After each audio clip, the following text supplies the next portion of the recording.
Hi there, welcome to my views and news. Three news stories. Firstly, Ethiopian government officials have upped the ante against Somalia. Strong statements, accusations.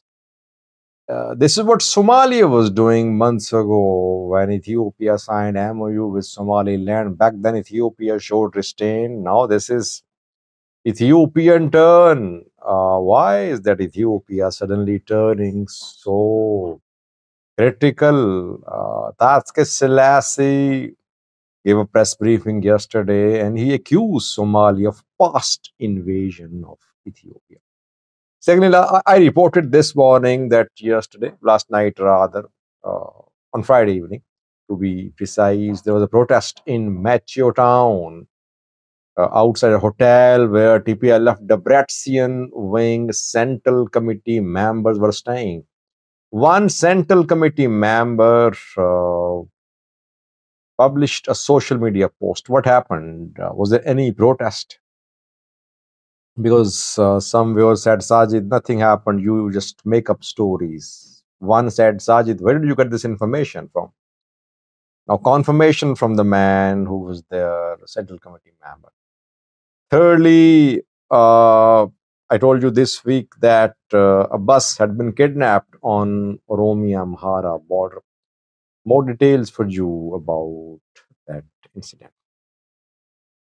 Let's start with the first news story, which is about Ethiopia Somalia tensions, better rivalry, bitter tensions, no de escalation. As I said earlier, that when Ethiopia signed MOU with Somaliland in January, it was Somalia which launched a campaign against Ethiopia, diplomatic campaign, strong statements from government officials, president, prime minister, all vowed to stop the implementation of the MOU. Back then, Ethiopia remained silent. Why? Because it was in a strong position back then. Ethiopia had reached an agreement, an MOU with Somaliland. Somalia back then was at the back foot. But then Somalia started diplomatic campaign, found regional allies, struck some deals with Egypt, with Turkey. Somalia made a move to push Ethiopian troops out of Somalia, Egyptian troops arriving in Somalia, Egyptian military kept arriving. So now Somalia is in a better position maybe to stop Ethiopia. That is why Somalia has gone a little quiet, and Ethiopia now is resorting to strong statements against Somalia. Taske Selassie, Ethiopian foreign minister, held a press briefing yesterday. Two versions of press briefing have been published. One is in English, 15-minute long English version of the press briefing shows Taske Selassie accusing some Somali government officials of inciting conflict. Taske Selassie accused Somalia of colluding with external actors to destabilize the region. But his Amharic press briefing was different. In Amharic press briefing, he leveled serious allegations against Somalia. Maybe his English press briefing was attended by international journalists and he wanted to send a message to the international community that Ethiopia was all for peace, for talks, for dialogue. But Amharic press briefing was attended mainly by local journalists and Somalis and those who know Somali and Amharic languages. In his Amharic press briefing, Taske Selassie reminded Somalia that Somalia invaded Ethiopia in 1977. He said, Somalia invaded Ethiopia in 1977 and it will not be forgotten, not erased from our memory. And Somalia is again conspiring with external players to destabilize Ethiopia, to destabilize the region. By the way, Ahmed Muallim Fiqi The Somalia's foreign minister also leveled similar allegations against Ethiopia a few days ago. If you remember, he said that Ethiopia invaded Somalia in 2006, 2007. More than 20,000 Somalis were killed by Ethiopia. Both are living in past. Both Ethiopia, Somalia living in past. They could not free themselves from their past grievances.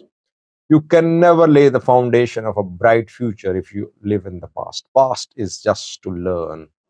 It's not to live in, by the way. But their past grievances are so deep and so strong that they're not ready to start a new future. And when they start something new, they just think back what happened years ago. They don't trust each other. Basically, there is lack of trust. When there is deficit of trust, you cannot form any lasting relationship with anyone. Lack of trust is being further eroded by intervention of those who don't want to see good neighbor relations between Ethiopia and so. Secondly, viewers,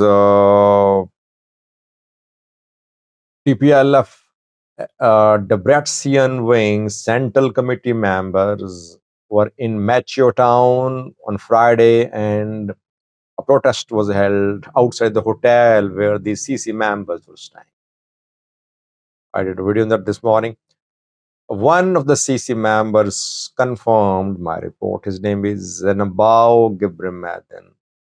Zenabao Gibremaden confirmed, though he just played down the protest. He said that only a few people in Bajajes came there and they just wanted to be photographed for Facebook. Nothing serious happened, and they said that TPLF does not represent us. He said we were not there when the protest was held. We are still now we are in Macho doing our work. This is what he said. So he confirmed that people came there. This is what we said, that a few dozen people came there. They chanted slogans. They said, "You people don't represent us." Zenabao confirmed, but I would say that. TPLF Debrecen, TPLF Getachew should not take their defenses to the grassroots level, to the level of agitation and protest. It could pit people against people, not good for peace and stability in Tigray region. Last viewers, there's a video this week I told you about kidnapping for ransom, kidnapping incidents happening very frequently on Oromia, Amhara border. Amharas are targeted mainly. Amharas who enter Oromia, who want to go to Addis Ababa. Whenever they enter Oromia, they're the target. Near Gebre Guracha, a bus was kidnapped by armed men. Confirmation: 60 people missing so far. 60 people in the hands of kidnappers. Who are the kidnappers? No one knows. But whenever such kidnappings happen in North Shore Zone, East Shore Zone, generally Ola is accused. Ola denies. We saw what happened in the case of Debark University student abduction, that they had to pay tens of thousands of birrs to be released. Oromia government made wrong claim that it had freed all the students, but that was a wrong claim. It was confirmed later that the government was lying. Government never cared to make correction or to apologize. People, families had to pay ransom for the release of their loved ones, the students. Same will happen now. When 60 people in the hands of armed groups, they'll contact their families, relatives, will pay ransom. This is what has been happening in Oromia for years. No government, no law enforcement agencies, and no ENDF, no militia, no Oromia government. It is systematic. That is why Amhara groups, people in Amhara, they accuse Oromia government. They say Oromia government is complicit. It does not take action. Why is that incidents happen only in North Shore, East Shore, which border Amhara? Because target is Amhara. Why is that no such incidents happen in other parts of Oromia? By the way, incidents do happen of kidnapping for ransom in other parts of Oromia too. Factory workers, cement factory workers, sugar factory workers are kidnapped. Oromos are kidnapped too. But the hotspots are mainly in East Shore, North Shore, and Amharas are targeted there mainly. Thank you for watching.